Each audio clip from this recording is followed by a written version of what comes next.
যৌক্তিক কোটা আন্দোলনকে কেন্দ্র করে আন্দোলনের ডালপালা অনেক দূর পর্যন্ত ছড়িয়েছিল। রাজনৈতিক দূরদর্শিতা এবং ব্যর্থতার কারণে শত প্রাণের বিনিময়ে অবশেষে কোটা সংস্কার হয়েছে, কিন্তু তার মাঝখানে অনেক দিন ইন্টারনেট বিহীন ছিল বাংলাদেশ। তাতে অনেক ধরনের ক্ষয়ক্ষতি হয়েছে, ব্যক্তিগতভাবে, পারিবারিকভাবে, সামাজিকভাবে, রাষ্ট্রীয়ভাবে, প্রাতিষ্ঠানিকভাবে।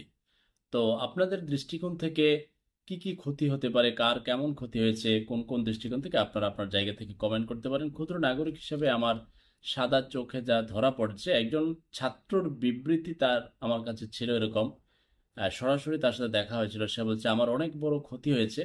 সে বাইরে একটা ইউনিভার্সিটিতে পড়া এবং বাংলাদেশ ছেড়ে আইএলটিএস করেছে, ছেড়ে যাওয়া, সেখানে পড়া, তার একটা ইমেল জরুরি ভিত্তিতে সেই ইউনিভার্সিটিতে পাঠানো এবং তার কনফার্মেশন খুবই গুরুত্বপূর্ণ সময় ছিল, কিন্তু যখন পাঠাবে এবং রিসিপশন, এই টাইমটাতেই তার ইন্টারনেট ছিল না বাংলাদেশে, যার কারণে সে কিছুই করতে পারেনি। বলছে আমার অনেক বড় ক্ষতি হয়েছে। ঠিক এইভাবে বহু মানুষের বহু স্বপ্ন আহ, বিলীন হয়ে গেছে শুধু ইন্টারনেটের কারণে। তার সাথে সাথে আপনারা জানেন যে আমাদের বাংলাদেশের ফ্রিল্যান্সার ভাই বোনেরা যারা কাজ করেন বাংলাদেশের জন্য, কাজ করে অনেক রেমিটেন্স আনেন, ডলার আনেন। ডলারটা বাংলাদেশের জন্য খুব ইম্পর্টেন্ট, যদিও বাংলাদেশ এখনো পর্যন্ত কোনো কর্তৃপক্ষ সে ফ্রিল্যান্সারদের যারা ডলার আনে তাদের আর্থিক, সামাজিক, অনেক কিছু নিরাপত্তার ব্যাপারে অনেকটা উদাসীন। আরে তারা কারা, পোলাপান, কিন্তু ওরা ডলার আনে, ওরা কিন্তু বাংলাদেশে অবদান রাখছে। তারা ক্ষতিগ্রস্ত হয়েছে যারা অনলাইনে কাজ করে, ই কমার্সে ব্যবসা বাণিজ্য করে, তাদের সবকিছু বন্ধ ছিল, তাদের অনেক ক্ষতি হয়েছে। তারপরে আপনার কয়টার কথা বলবো, আপনার অফলাইনে যারা ব্যবসা করতো তাদের অনেক ক্ষতি হয়েছে ইন্টারনেটের কারণে। কত কিছু, তো আপনি কি করবেন, কোন কাজটা করবেন? হয়তো একজন দোকান আছে, ফটোকপি করে, আহ, ইন্টারনেট থেকে অনেক কিছু, কত কিছু, মানে ইন্টারনেটের উপর ভিত্তি করে আহ, অনেক দোকান, ব্যবসা বাণিজ্য চলে, কিন্তু সেটা ছিল না।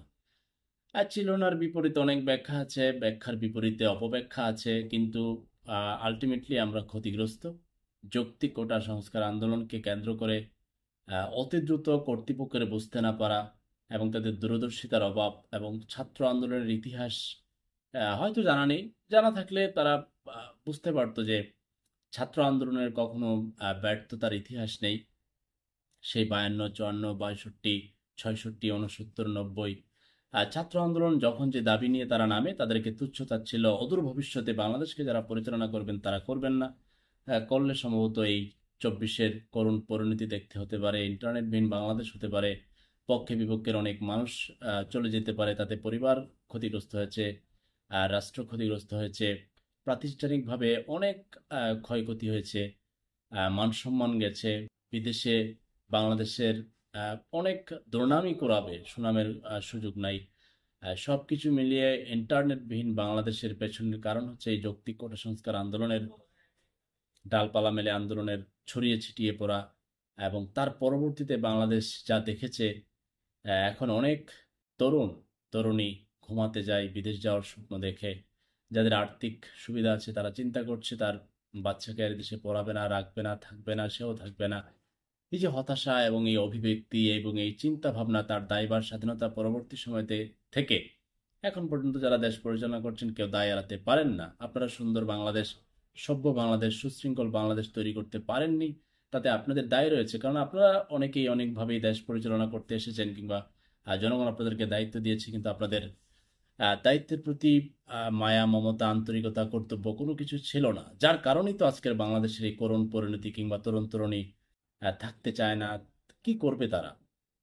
তারা মনে করে এদেশে সত্য বলা অপরাধ, তারা মনে করে এদেশে আহ, যৌক্তিক আন্দোলন করা অপরাধ, তারা মনে করে এদেশে অরাজনৈতিক হয়ে থাকা অপরাধ, তারা মনে করে বিশ্ববিদ্যালয়ে ভর্তি হওয়ার পরে কোনো একটা গোষ্ঠীর সাথে না জড়ানো অপরাধ, একবারে নিরপেক্ষ থাকা যায় না। রাজনৈতিক গ্যারাকলে পরে মেধাবী তরুণ তরুণী হারিয়ে যাচ্ছে বিভিন্ন বিশ্ববিদ্যালয়ে। কেন স্বাধীনতার 50 বছর পেরিয়ে যাওয়ার পরও বিশ্ববিদ্যালয়ে এরকম রাজনৈতিক গ্যারাকলে ছাত্র ছাত্রীরা বন্দী থাকতে হয়, পরাধীন থাকতে হয়? উন্নত পৃথিবীর সভ্য পৃথিবীর বিশ্ববিদ্যালয়গুলোতে শুধু পড়াশোনা আর গবেষণা, আর আমার এখানে রাজনৈতিক বড় বড় দলের ছাত্র গোষ্ঠীর ছাত্র রাজনীতির গ্যারাকলে মেধাবীরা হারিয়ে যায়।